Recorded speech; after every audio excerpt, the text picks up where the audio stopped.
catering. Did you order catering? No, or I've not? nothing to do with them. So who organized? I don't know. What I do want to know about is sound from the Yes. video. Yeah, sure. But we used to have it.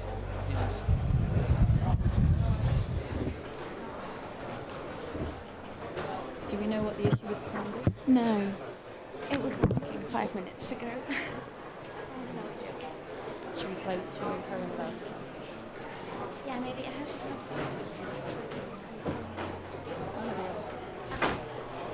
It's been 4 years since the ECMWF began implementing the Copernicus Climate Change Services for the European Union's flagship Earth observation program, Copernicus.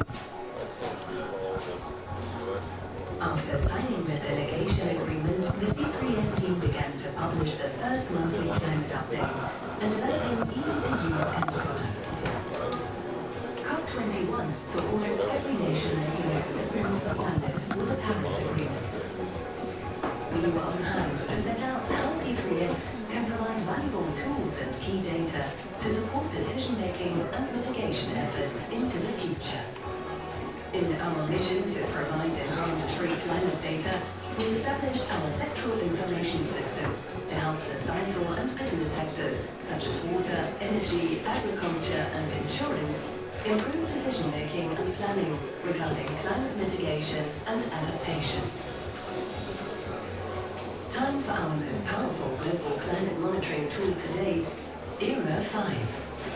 This improved version makes greater use of satellite observations and delivers better spatial resolution. 2016 was confirmed as the warmest year on record. The C3S provides reliable and up-to-date transnational information.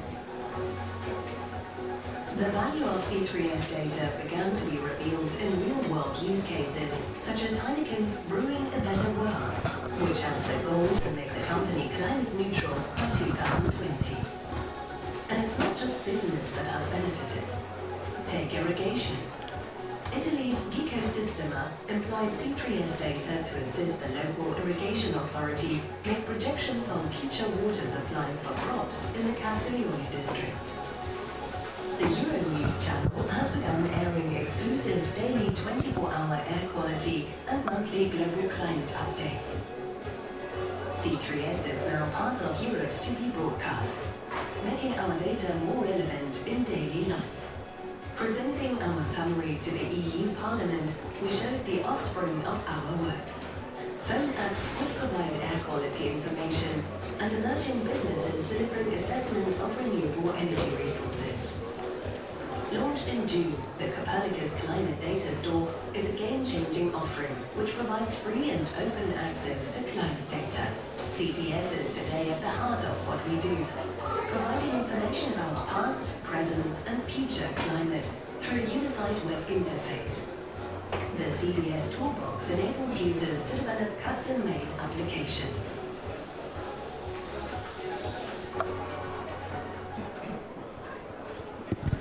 Hello, welcome to this session on Copernicus and the Copernicus Climate Change Service. Now, there are not many people in this room. My microphone is working, but we are broadcasting on a live stream, so people outside this event can watch. So I would ask all the panelists and the commissioner to remember to talk into the microphones, because people are listening, even if it's not being projected in this room. So my name is Helen Czerski. I'm moderating this session, and it's a great pleasure to welcome you here on behalf of Copernicus to this session about the global reach of the Copernicus Climate Change Service, which is a brilliant thing, the EU's flagship Earth observation initiative, which provides services and data that get to the public, as we saw, that can be used. And to introduce this session, it's a great pleasure to welcome the European Commissioner for Internal Market, Entrepreneurship and Industry Entrepreneurship and SMEs, and that is Elżbieta Bieńkowska. Thank you very much. I just wanted to say a few initial words because this is our proud. The Copernicus program is really proud of the European Commission. Our space policy is going extremely well for a few years, and so I want to present a little bit. I know that there's also web streaming, live streaming of this event, and this is even more important for me because, as maybe some of you know, I'm Silesian. I was born in Katowice and I still live here, so it's important for me to be a kind of host of this event. I want to say a few words on the climate change service of the Copernicus program, maybe highlight just in a few words the key achievement of the system. As we all know, the Copernicus is the Union's Earth observation and monitoring program. It's really world top class. It's a genuine program, and again we are proud of this. It relies on 7 Commission's own satellites, as well, of course, a large number of contributing missions. And the key objective is to provide information and to provide services, first, of course, to inform the policies at the European and national level, but also, of course, to support their implementation. It is obvious that turning petabytes of observation into really value-added services requires very highly advanced expertise and processing, and such activities are entrusted to a number of entities. We are really best of the best in their respective sectors, areas, and the European Centre for Medium-Range Weather Forecasting is one of them. So I want also to thank you for co-organizing this event. It operates 2 Copernicus services, so Copernicus Atmosphere Monitoring Service and the Copernicus Climate Change Service, and we are today here to discuss the last one. This service provides consistent authoritative information, and it's often offer as both our programs, Copernicus and Galileo, it offers free and open access to climate data and tools based, of course, on the best available science. It also offers the very specific indicators on the impact of the climate change on various sectors of economy, on various sectors of society. The service, as we all know, has been operational only since September. It is already helping national climate service providers in both sectors, public and private. But of course, climate change is global, so it must also work together with other international initiatives. Through the work of the scientific teams involved in Copernicus, the service contributes also to the work of the International Panel for Climate Change, but also importantly contributing to the systemic observation feeding into the stock-taking process defined in the Paris Climate Agreement during the COP 2021. But what I want to underline that this is just a start. Given the importance of the climate change for the EU, we want to be built on the services under the next long-term EU budget. We have just made this summer we have made the new budgetary proposals. We are proposing to develop new and additional elements for the climate change service, reflecting first the technical and scientific advances, but also emerging policy needs, especially here in Europe, because we want to keep our leadership in fighting the climate change. Possible new services, let me mention just one sentence on this, would be to monitor CO2 emissions caused by humans or anthropogenic emissions, as we call it. This would help countries to assess their efforts to reduce CO2 emissions, and hopefully we'll have enough sources for this. So I want to conclude again stressing, as in the beginning, how important this program for us is, how proud we are of the quality of the data and pictures it provides, and I want to hand over, of course, to the next speakers to explain different aspects of the Copernicus climate change services. Thank you very much. Thank you very much, Commissioner Bieńkowska. So next we're going to hear from Florence Rabier, who is the Director General of the European Centre for Medium Range Weather Forecasting, ECMWF, who play a crucial role in taking Copernicus data and turning it into services that are useful to the public. So, Florence. Okay, thank you very much. So, for those of you who might not be very familiar with ECMWF, or at least in the realm of climate change, I would like to briefly explain our role. So ECMWF stands for European Centre for Medium Range Weather Forecasts, and we produce global numerical weather predictions for the national Met services of our member states, and more broadly for operational and research centres around the world. So we are the fruit of European collaboration. The idea started very early in the 1970s, at a time when most leading and influential individuals in our field and in politics had experienced the Second World War. So at a scientific level, World War II did highlight, if need be, the importance of weather predictions. But at a more ideological level as well, it did create a need for closer European collaboration. And weather was the perfect example of where Europe could work together, could pool its national resources into a shared pot, and achieve a common goal, which was to predict the weather much further than the 2 to 3 days capability at the time. But the concept was not just financial, it was also most importantly scientific. Our founders found a way to get the best scientific brains in Europe to come together with the objective to address the type of scientific challenges that no single nation should have to face on its own. And we can all agree that climate change definitely fits that description. So it's only natural that over the years, the same brain who've developed weather forecasting and the best European weather prediction in the world should have been expanded that excellence in Earth system modeling towards the neighboring fields of atmospheric composition and climate monitoring, flood early warning, among others. So in those early days, European was already leading the way through research projects in the field of climate research. But more recently, as Commissioner said, we were entrusted by the EU with the operation of two of the services, the Climate Change and the Atmosphere Monitoring Service. It's okay, thank you.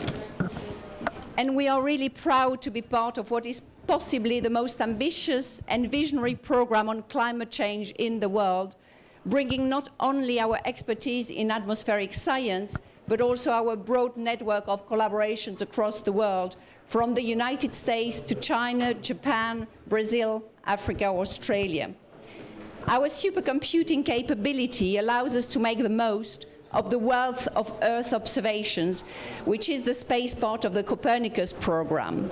And after only 4 years in the program, we are fully operational in these two services, serving millions of users around the world and showcasing, if need be, European leadership. So what's important to note is that is only the beginning. We operate this, but it's not an end in itself. And these cleverly pave the way and build the scientific foundations for the monitoring of man-made anthropogenic carbon emissions, as already mentioned, which is necessary if we want to implement the Paris Treaty. So these are moments where we can really collectively be proud of those European achievements, and even more so of the global network of partnerships that Europe has built on these topics. Thank you. Thank you very much, Florence. And next we're going to hear from the head of the Copernicus Climate Change Service, which you will hear referred to as C3S, because we all like acronyms, and that is Jean-Noël Thépaut. Thank you. Okay, do you have a beamer? Anyway, oh yes, it's here. Sorry. Okay, so good morning, everyone. And on behalf of the Copernicus Climate Change Service, it's a pleasure to welcome you all to this side event and be given the opportunity to give you an overview of what the service is about in a few minutes, and how it has become an important asset globally, but also for economic sectors in need of climate information. So I will try to use this. This is me now. Okay, so the C3S mission. So let me start by saying that we are charged by the European Commission to develop information services in support of climate change adaptation and mitigation. So this means that we provide access to data about climate change and its impacts that can help planning and decision making by government agencies, local authorities, businesses, scientists, and citizens. So our mission, as you can see, has three elements. First, providing consistent and authoritative information about climate, past, present, and future, and focusing really on data quality, traceability, and transparency. This is very important. Second, building on existing capabilities and infrastructures at national and European levels, but also worldwide, so taking advantage of all the excellent science that is being done already. And the third one is stimulating the market for climate services in Europe. And indeed, we see ourselves as enablers of downstream sectors, and you will hear about it in a few minutes. What we provide is data, tools, and good practices. So last but not least, you will see that European economic interests go much beyond Europe, and this is why there is a global dimension to Copernicus in general, and also to its climate change service. Okay, so what do we provide to our users in a nutshell? So it's access to historical observations and climate reanalysis to monitor climate change. Reanalysis is a way of combining models and observations to provide a complete description and consistent description of the atmosphere for the last few decades. We are already providing 40 years of data today, and we will provide 70 years very soon at a resolution that has not been achieved so far, 30 kilometers for the upper atmosphere and 9 kilometers for land continental surfaces. Seasonal outlook, global products are also part of the portfolio for C3S, as well as climate scenarios going to the end of the century, and again taking advantage of the science that is being done already. For example, the CMIP runs that the IPCC is using for the assessment that it's produced. And based on this climate data, C3S has engaged with many economic sectors to transform this data into actionable information.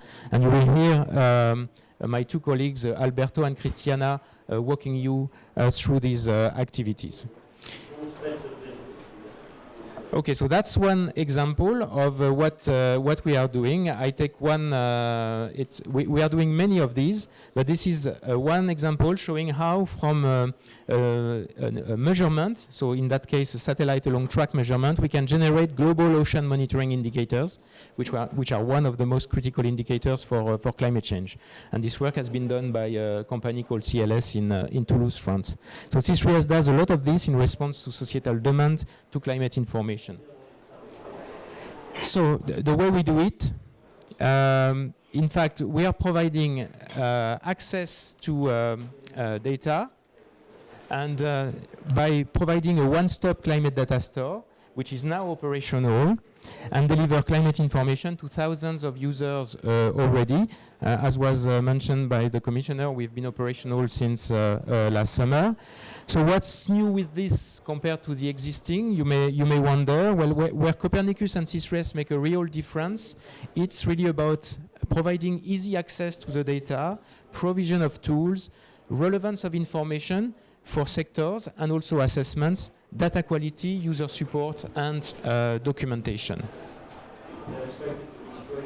Now, we are supporting European agencies like the European Environment Agency, and this is what we are paid for in a way, but we go much beyond this. And for example, we are very happy that our data and products are used by organizations like the World Meteorological Organization, and we will hear from Maxx about it in a minute. And we are also happy that these indicators contribute to the Sustainable Development Goals and to the UNFCCC process in general.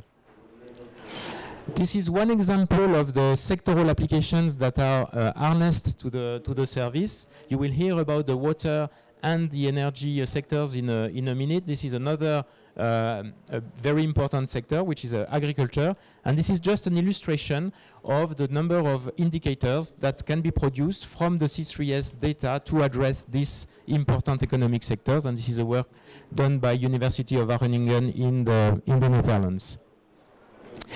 So our strength, I think it has to be acknowledged that the success of C3S is really based on the fact that we are building this service with a fantastic scientific and application community.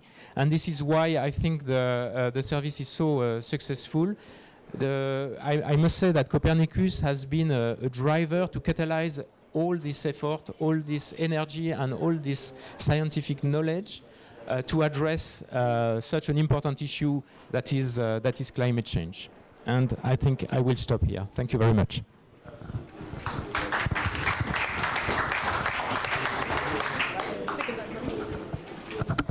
Thank you. Thank you, Jean-Noël. And I think that the Copernicus Climate Change Service really is one of the most exciting developments under the Copernicus umbrella.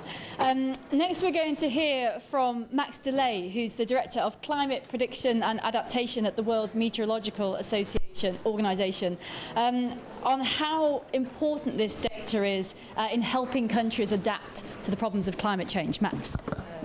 Clicker here. Okay. Thank you very much. Thank you, Helen. Good morning, everybody. I'll see if I can, there we go. So I'm going to connect the C3S initiative into a global initiative that was announced in 2009 and launched in 2012 called the Global Framework for Climate Services, focused on a component of the GFCS, which is called the Climate Services Information System, of which the C3S implementation is giving a huge boost. So this slide shows the elements of a climate service information system. It's from a report that was published by the World Bank, USAID, and WMO on valuing weather, water, and climate. And so you have the elements of climate services, the observations, the data management, the forecasting, and so on. But when you zoom out and you look at the complete value chain for climate services, you see that that is just one part of it, the part that WMO certainly contributes most to, and I think that's where you would position C3S also. But it also, to generate socioeconomic benefits, you have to have an interaction with stakeholders in climate-sensitive sectors like agriculture, health, water, energy, and so on. And those users have to take better decisions, and those decisions have to lead to good outcomes, and those outcomes somehow need to be documented as having been beneficial. So while we focus on this part of it, we have to be thinking about how that whole value chain works. Now, doing that on a global scale, let alone in Europe, is quite a challenge. There are a lot of potential users, and there's a lot of ground to cover. So the engine that we have designed to try to help with this globalization is the regional operationalization of the Climate Services Information System. So we have ACMOD here, for example. Andre Kamga is the regional climate center centered over West Africa, covering all of Africa. The national level in this diagram shows the historical range of services that Jean-Noël already described. This is where the National Meteorological Service can interact with these stakeholders, figure out what are the high demand priority products, and begin to co-design with those stakeholders. Do they need a forecast for agriculture? Do they need inflow into a reservoir? Do they need an index for malaria control? Whatever the case may be. Then, as you move up in the slide to the regional and the global levels, the meteorological services also make other contributions. They contribute observations, they contribute data sets, and those are pooled at the regional level, and they are also fed into the global system, which is what allows these seasonal models that are run at a global scale to issue the kinds of forecasts that they do, because they're based on observations that come from all around the world. But the contributing meteorological services and regional centers also benefit greatly from that value added, because if you move across the slide to the right-hand side, those products come back down with a big value added to the country level to support decision making. And I think we've already seen in the previous slide how much value is being added by the C3S, both in terms of historical data, but especially in terms of the forecasts on the different timescales, because these forecasts are something that no country in the world can really do by itself. They depend on the global centers to do that. And down on all the way on the right-hand side, the meteorological services, again, can be on the front lines of documenting the socioeconomic benefits from the use of these products. So this infrastructure exists globally. Right in the middle of the top slide, I don't know if this is a pointer, there's ECMWF. It's one of the 12 or so global producing centers of long-range forecasts in the WMO system. And then here in the lower right, we have the Regional Climate Center Network. Among all of these centers, there's an enormous resource of data and products, but it is very difficult for many of the countries to really access and use in a very systematic way. And this is where C3S is making a huge contribution. This is C3S in the upper right there. Look how organized it is. This is the WMO system in the lower right. It's a, let's just say it has a lot of moving parts. And so the C3S is now providing very structured access to the kinds of data and products that you need to inform these climate-sensitive decisions. And in WMO, we do have some tools, the WMO information system and something, the global data processing and forecasting system, that can help build out of the C3S and bring more order to what the other centers are producing around the world. So I think this is my last two slides. Now, how to organize all this. So, as some of you would know who have been involved in this for a while, around the world now we have a very long-standing, decades-old set of regional climate outlook forums. And these forums are usually organized by the regional climate centers, and they involve all of the national meteorological services in the regions. And they have a long history of engaging users and defining user needs in the various sectors. We are now starting a process with those centers. Oh, and I should also say there is a fair amount of project money now that is distributed around the map, including this Global Framework for Climate Services ACP project, which is funded by ECDevco, that can help pay for this process. So we have a calendar of the regional climate forums, and we are now starting to work with each one of them on this operationalization of this complete value chain. And C3S, through a white paper that we have developed, we have figured out a way that we can cooperate with C3S to make sure that the C3S products are fully available in this process, and that feedback on the use of it comes back out of it. So we're very much looking forward to this next phase and very appreciative of the C3S for the contribution that it's making. Thank you. Thank you, Max.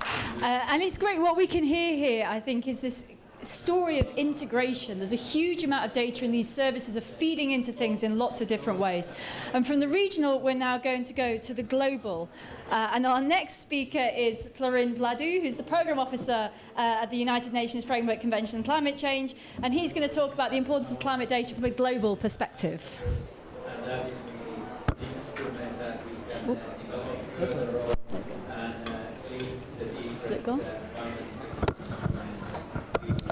No, so good morning, everybody. So my role here will be to speak a bit about how all this discussion with climate services is reflected in the global level, in particular in the UNFCCC negotiations. So we are also using a value chain in our situation, but we are casting the net a bit wider. Yeah. So we look to observations, and you see here we have a series of major players which are providing observations: WMO, GCOS, with essential climate variables, COs, and so on, and GEO. And we look to research. These observations are the basis for running the models, the climate models. And we have here the main, a main player, the World Climate Research Program, as well as others. Yeah. And we look to climate services, which are integrating somehow these two, and providing information in easy to use, sector-specific manner. And we look to assessment of all this information, which is mainly done by IPCC. And all this information comes to our policy process. Yeah? In our policy process, we have the subsidiary body for scientific and technological advice. You have seen the body concluding its work last week. And we usually have a session in the summer where we deal with research, a session in the winter where we deal with systematic observation. And at this conference, we had the conclusions prepared on systematic observations. And you can imagine at every session we discuss various issues linked to all this value chain. I mean, we discuss about essential climate variables, GCOS implementation plan, carbon budget, sea level rise, other indicators, observed warming, and so on. And this time we were informed by the 1.5 report, which was also included in the conclusions. So you have seen probably on Friday there was a big debate on the conclusions, and we could not even agree on how to finish these conclusions, so the conclusions have been forwarded to the next session. Yeah? But in those conclusions we had elements which I will come back, which are linked to climate services, and I will explain a bit about this. In my group we also deal with the global stocktake and the review of the global goal on limiting global warming to 2 degrees. And we also deal with interfacing with other work streams. For example, the work streams of an adaptation. We kind of create an interface between the systematic observation community, research, assessment community, and those work streams. So that's a global picture where we operate. And now, of course, we also need at this level some kind of climate services integrated. For us, for example, global warming. Where are we in terms of global warming? It's an important service. And we can argue that there are still development in that area. I mean, you have seen the 1.5 report where we have a definition of the global warming and how to be measured, and I'm sure Copernicus will consider that.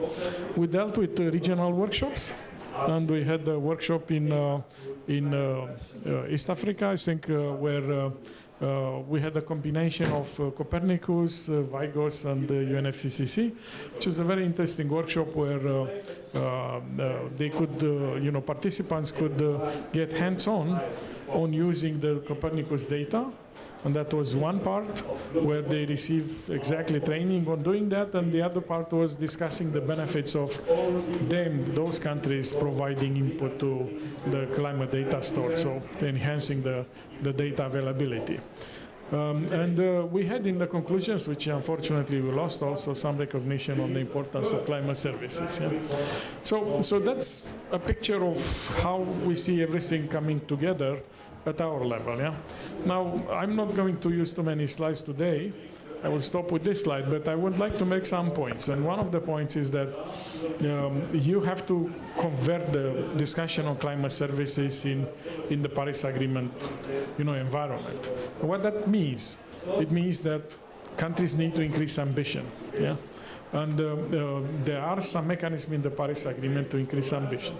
We talk about national determined contributions, so which is type of information countries are providing like a pledge for a 5 years or 10 years time frame. And we talk about the enhanced transparency framework, where countries are talking about what they did, what they managed to do on increasing their ambition, and we talk about the global stocktake when we will have a discussion at the collective level. So what can you do for national determined contributions? Yeah. Can Copernicus help them to identify mitigation opportunities, for example, which will allow them to increase their contributions? Yeah? Can Copernicus help them in cities, in specific sectors, to identify such opportunities? Yeah? The national determined contributions include also adaptation. What would Copernicus do in link to the national adaptation plan and the contribution from the national adaptation plan to national determined contributions? Yeah? And this is a new area where you have to maybe revise your thinking and see exactly how you manage to link your work to specific instruments which we have in place now and which will be finalized here in Katowice. Thank you very much.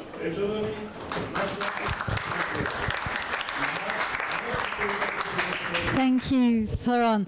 Now, Copernicus always amazes me in two ways, because we have the big integration of the systems that we've heard about, all these things working together to coordinate this enormous data flow, and that's amazing. But the other side of Copernicus, and especially the Climate Change Service, which I love, is when you get down to the use cases and all the different ways in which these services reach people on the ground, and that's what we're going to hear about next. So I'd like to introduce Alberto Troccoli, who's the Managing Director of the World Energy and Meteorological Council. He's going to talk about energy sector demonstrators. Okay, thank you very much, and it's a pleasure to be speaking here to this audience about one of the applications that we heard, which is on the energy sector. So having been involved in the conception and the planning of the energy exemplar with the World Meteorological Organization, it's a huge pleasure now to be part of the action and to actually implement what we wrote in that document, in the planning document.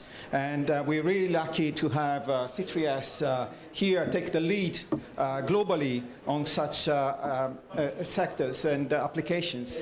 I want to talk about energy. This is the sector I focus, and I want to also tell you that and emphasize the fact that all the aspects of the energy sector, there's no part of the sector that is excluded from the impacts of climate.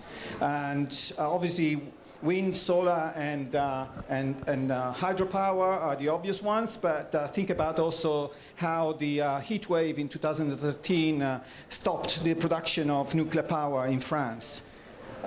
So we are tackling this issue with the data produced by the C3S. There's a huge amount of climate data coming from C3S, but also there's a huge amount of data from the energy sector, particularly from the ENSTO-E, which is the European Organization for Transmission Operators, and they're providing a huge amount of data which we are using together with the climate data to put together the system for Europe, which is just a demonstration now for Europe, and hopefully we can expand later on to the globe using the expertise we are building in Europe. And we look a bit under the bonnet of what we've done in this 2.5-year project, which has now completed. And this is the structure we had. So without going into much detail, we just want to tell you that we looked at all the aspects to do with the quality of the data, the climate data, and then converted them into energy data, and then looked at how this data can be used and eventually also visualize it through this demonstrator at the bottom there. And we've done it, importantly, we've done it in very close collaboration with stakeholders, users of the energy sector.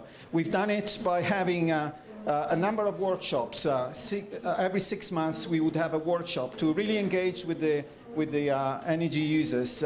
And we actually started from scratch, so we didn't want to have something that was packaged, we went out and said, what would you like to see here with these products? And that's what we've done. We've done, as I said, several workshops. We also tried to experiment with the cartoons, had a bit of fun with that as well.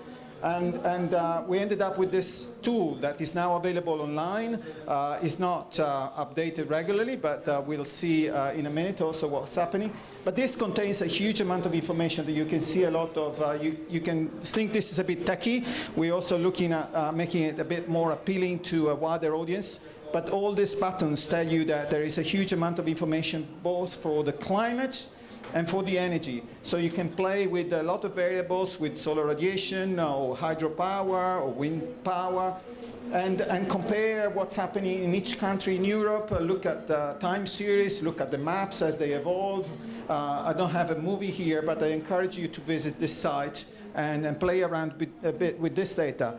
It's not just about this data. This is just one example for the radiation and to show you that what you can do with the maps we have. So we have, in this case, the projection for the RCP 8.5, so it's quite an aggressive emission scenario. But we see that in radiation there's going to be projected differences in with the gradient from north to south, where the north will receive less radiation and the south more radiation. So this is just one of the things you can appreciate with this tool, but there's much more to do with that. And what we're doing at the moment now is to actually take that tool together with another one that was developed in parallel and make it operational. So this will be updated regularly at a monthly time scale. So we'll provide the historical data, but also seasonal forecasts and projections. So there is a wide variety of data that you can use for management of the energy, but also for the planning with the projections and of resource assessment using the historical data. So this is a huge, exciting moment for us. It's not just about the tool. It's also about seeing how this tool is now used by other projects. There are several projects that are building now their planning and their proposals around some of the tools that we developed here. So that's very heartening, and obviously we're happy for that. And just to, as a take-home message, I'd just like to emphasize the fact that the C3S, in our case, the energy part, there are several others. Together with other EU efforts, there is a lot of efforts coming from H2020, EUR4CS. There are a lot of climate services which are making Europe a leader worldwide, and we are happy for that. But we are working hard, as many of you, but just want to tell you that we're very excited and working very a lot on the development that the science and the tools can do to cooperate with the energy sector, provide the tools to tackle the pressing issues of climate change through resilience of climate and adaptation. Thank you very much for your attention.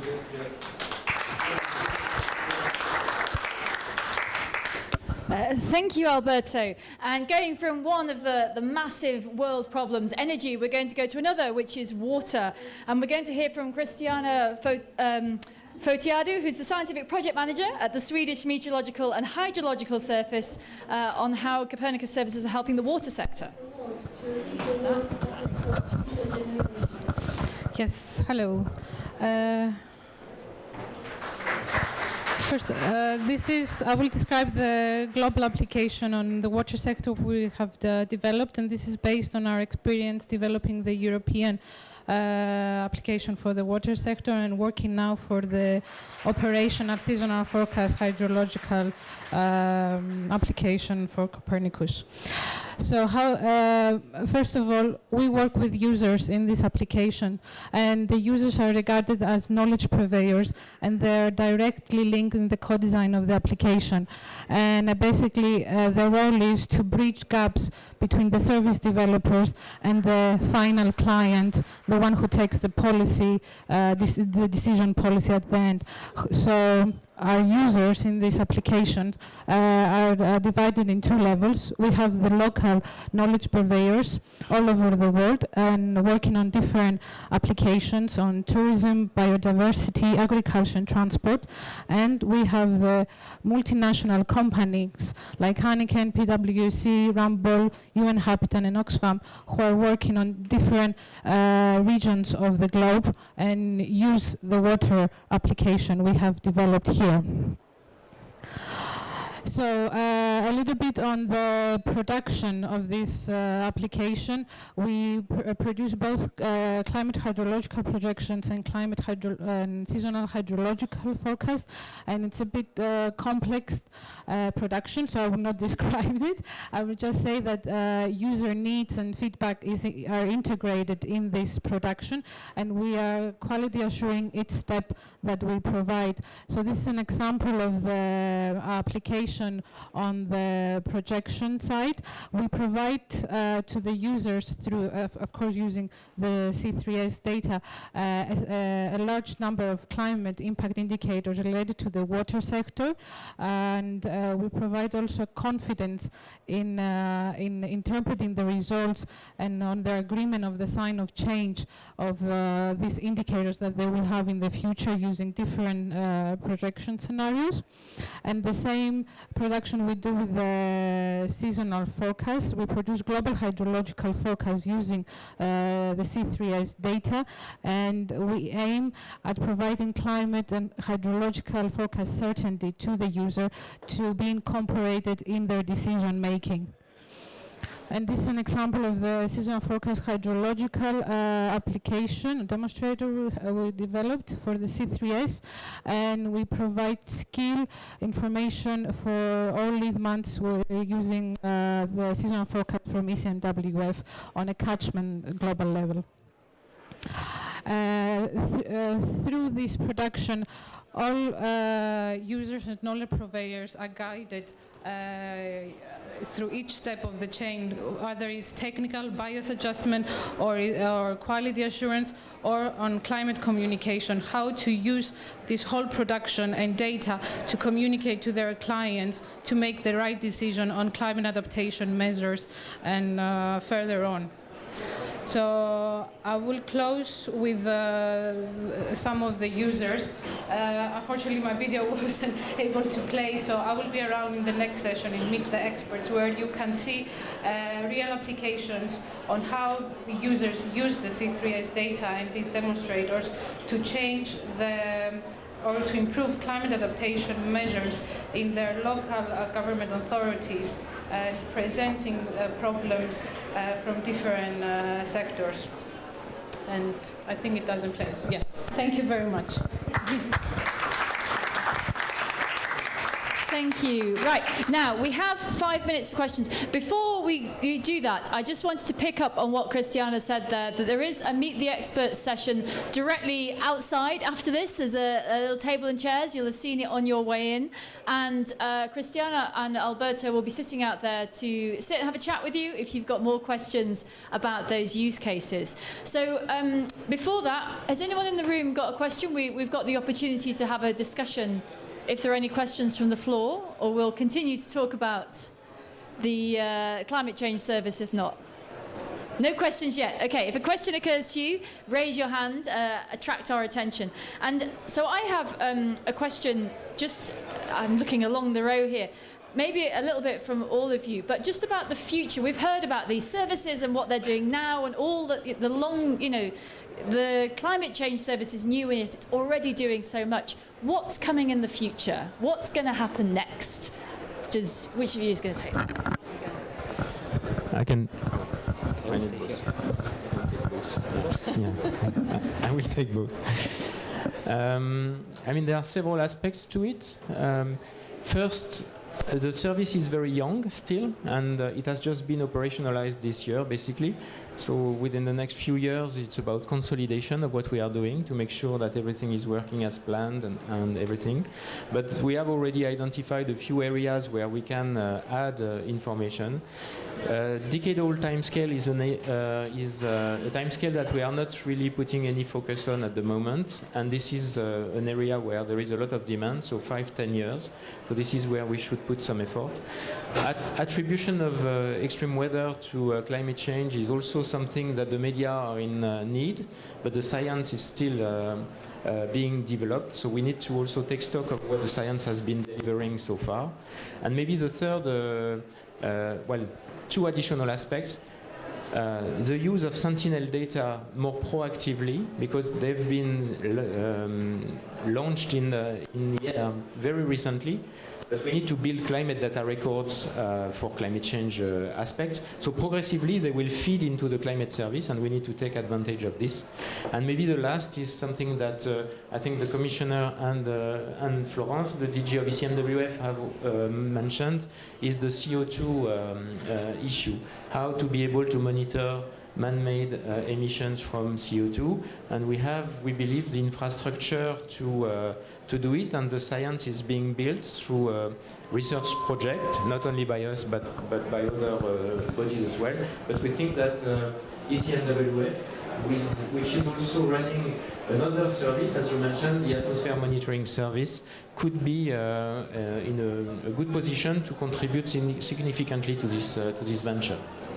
Anything to add? No. No? Okay. I'm excited. Thank you. Just maybe to make a connection to a point that Florin made about the need to support an increase in the ambition on mitigation, and also to increase adaptive capacity, which is another Paris Agreement goal. These systems and capabilities that have been in the works now for literally decades are just coming online at a time when they need to be brought up to scale on a massive scale. And Alberto's and Christiana's presentations both showed how those capabilities are there. The question is how to make them available for widespread adoption, so that we really start to see some changes in the temperature, the emissions, and these other global climate change indicators. Of course, I would like to add to what Jean-Noël said, that the WMO has this IGE system, which is now pretty much in the center of attention for the CO2, not monitoring, but kind of looking at the CO2 and the mitigation, which is important. But also I would insist on the point that all these services have to be transferred to all countries. It's another part of the discussion. We see the services in Europe, they're very good, and we see lots of applications, but we don't see them in Africa or don't see them in Latin America yet. Thank you.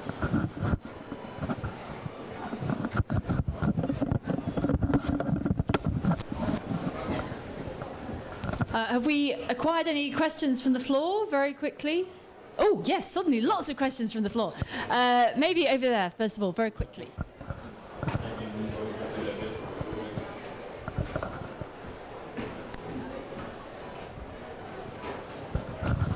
Okay, thank you.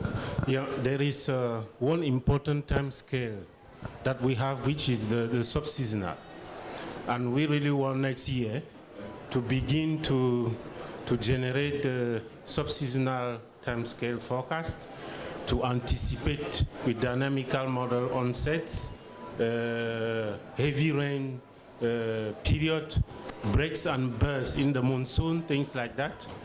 And we would like to know if C3S is envisaging sometime next year to provide some products in that regard. Thank you.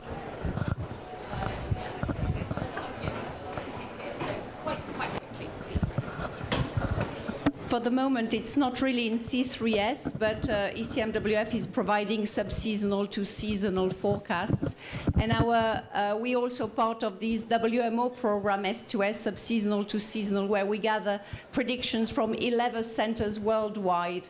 And we gather that mainly for research, but also for applications. And we are going to provide the data to show the potential of these applications in different areas. So there is a lot of activities at the WMO with all the global sectors to develop also the sub-seasonal scale, which is very relevant for Africa in particular. If I could just add a word. I didn't have time to mention it, but in the ARCOF process, we're going to try to bring those forecasts out operationally, working with the regional climate centers. So we were going to, those Outlook forums have had seasonal as their main focus for many decades, but now we can start to try to work sub-seasonal and some of the other timescales into the operational systems as well. Okay, we are almost at the end of our session, and I would like to invite Commissioner Bieńkowska back to the stage to provide some closing remarks. Just to wrap up the session, I want to thank you warmly for your interventions. Okay, double mic again. For your intervention and for this short discussion. I think that it shows, and it's very visible, that the decisions that are taken at the very high European Parliament level, level of the political leaders, are really giving the results to all of us. All of us being together fighting the climate change. It needs a global action, it needs a global effort, but our program is really a visible sign that this is working. Of course, the time is of essence now, and the unity is of the essence now. So thank you very much for being with us. I want to thank ECMWF, okay, good, ECMWF for your cooperation and for organizing this event. And I hope we'll have more money in the future, and I hope we'll be able really to develop the program to our benefit. Thank you very much. Thanks a lot. Thank you very much, Commissioner Bieńkowska. And just to finish off, I would like to remind you that there is a Meet the Experts session right outside now with Christina and Alberto. This event will be available online afterwards at the Copernicus YouTube site. And if you've got media questions, Silke is around somewhere at the back, so ask her. And I hope you've enjoyed this session. Oh, Silke's over there, by the door. And also the big screen with Copernicus data just on the other side of that wall, and it's well worth having a look at that. So before you leave the room, please join me in thanking our 6 speakers and also the Commissioner for her attendance.